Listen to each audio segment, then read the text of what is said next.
December 25th, Christmas Day, marks the day a potential customer of mine requesting a client build almost got scammed by hackers for $1,500 using my personal email address. This, however, goes much deeper than I initially thought, and hundreds of you could have been affected. Before I share with you all exactly what happened, it is important for me to share some context with you all about what it is that I actually do. My name is Corey and I am a 25-year-old based in Australia.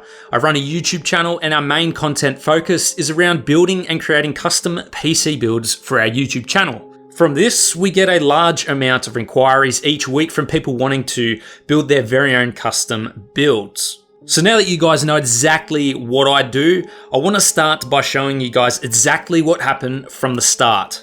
Obviously, for privacy reasons, I'll be keeping the victim's name and personal details hidden. My email will be shown as it is my business email. Guys, so it all started on Thursday, December 20, and I received an email from our victim. Everything seemed normal from the beginning. However, I'll show you all emails and replies in order so you know the full story. So his first email reads, "Hi, I'm 13 years old and I have been interested with PCs for the past year now.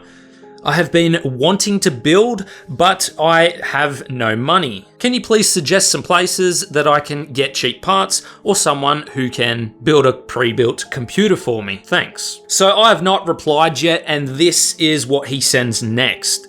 The minimum specs would be a GTX 1080, blah, blah, blah. I'll let you guys pause the video and read the rest. Later on that same day, the 21st of December, he sends another email saying, "If I asked you if you could build me a custom PC, what would your answer be?" And basically goes on saying it would mean the world to him. By this time, I've still not replied because I was celebrating my fiance's birthday that day. On December 22nd, I replied, "Hey man, sure, what is your budget?" Please also note the bottom line saying sent from smartphone in all of my emails. This whole email conversation was done from my smartphone. On this day, I was up all night editing the Leon Lee 011 dynamic build for you guys. He replies on the 23rd at 1:53 a.m. that $500 is the maximum. He replies a few more times, now keeping in mind that it is almost Christmas, so I'm cleaning the house and buying presents and running this YouTube channel. So I eventually reply saying, "Sorry man, 500 wouldn't be enough." Now this is true because if I was to make a PC for $500, then we can't account for labor costs, shipping costs, material costs and things like that. He then sends a few emails asking for it for free.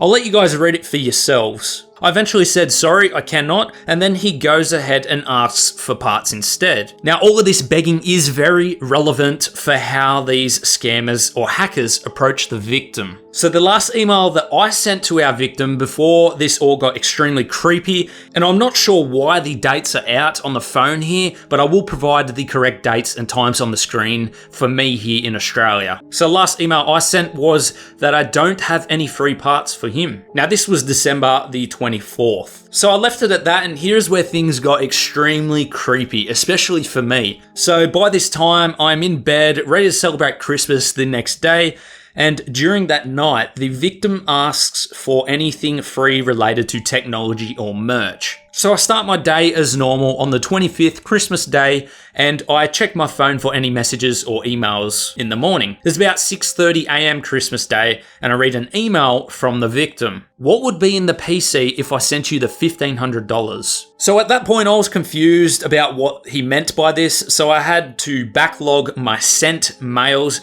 and what I found shocked me a lot. This was sent from my personal business email address. If you can send $1,500 from now until Thursday or Friday, I would do it for you, and if you can not do this, please do not bother again. This is the least price I'll collect from you due to your pleading. If you are ready and willing to send the $1,500, I'll give you bank details or Western Union details or MoneyGram detail to use for the transfer immediately." Now, the way the scammer has worded this is so that the victim would react as soon as possible. $1,500 is a really good deal for a custom PC. He also mentioned that I would not reply or talk to him anymore, so the victim has a small amount of time to reply to this email to get the bank details. That is normally the scammer's approach, and this is what he is trying to do to our victim to manipulate him. So I did not send this email at all. Nobody else I know has access to my emails.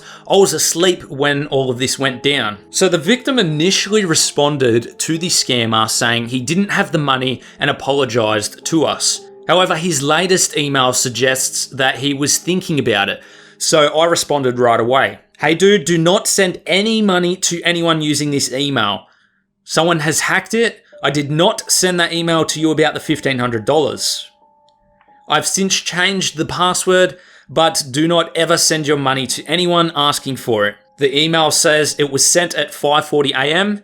I was asleep at this time. So luckily I got to him first and he hadn't sent anything. He then goes on asking for more free shit, but that's not the point here. By us changing our email password, it automatically locks out everyone signed into it. But how did they get in the first place?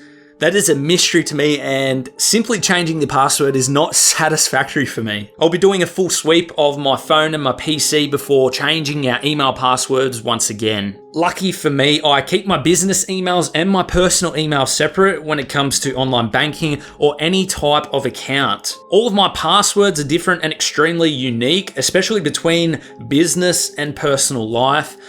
There are several things still bothering me about this. The fact that the hackers were able to get in the first place, and the fact that they could have potentially read every single email from clients that has ever been sent to me. Now, luckily for me, I do all of my client build business through PayPal, so the only information gained would be an email address. I also keep a lot of my business with big companies such as Nvidia, for example, in a different email. There isn't really much more to say here. If anyone wants a custom build from us in the meantime, we will only accept PayPal, and the PayPal email will be the exact same email as in the description of this video. We're still shook from this, however, we will fix the problem and update you guys with any further information. Thank you guys for sitting through this video. I know it was a lengthy one. I know it's not something that you guys want to hear. Certainly not anything that we wanted to deal with, especially around Christmas, where it's a very busy time of the year. However, I still do want to wish you guys a Merry Christmas.